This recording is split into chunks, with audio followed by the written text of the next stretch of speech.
I'm 680 News senior business editor Mike Eppel. Jobs data for September and from StatsCan today pointed to a growing Canadian labor market. In fact, the headline was the best we've seen this year. 63,000 jobs added last month. Nationwide unemployment rate down to 5.9%. Sounds pretty good. The details, however, were a little bit weaker than what the headline showed, because all of the jobs created were part-time. That's a bit of a troubling trend in the labor market right now. You want to see more full-time jobs created. They pay better, have benefits in most cases. But statistically, Stats Canada says it's the part-time variety of jobs that has been leading the way for the market, the labor market this year. Now, from a provincial standpoint, Ontario was the best performer across the country. 32,000 jobs added.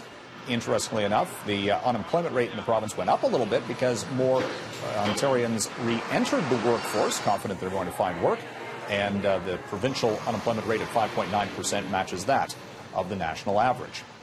Meantime, in the United States, the American economy has the lowest unemployment rate since 1969, 3.7%. They're talking about full employment in the States right now because there are 7 million unfilled jobs because of a skills shortage.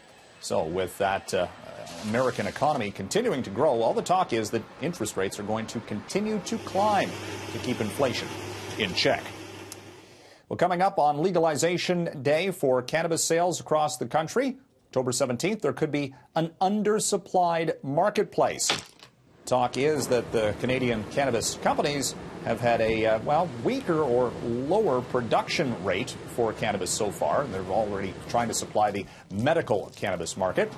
And the talk that there could be 30 to 60% supply below that of demand, according to a study by the C.D. Howe Institute. So the first part of the legal market could still see a lot of black market sales for marijuana across Canada.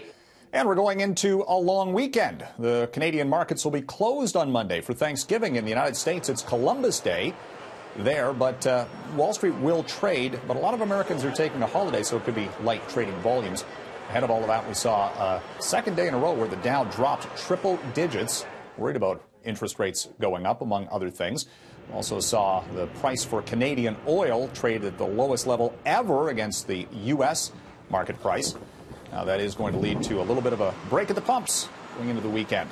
Enpro predicting gas prices coming down a penny at midnight tonight to just below $1.30 per liter.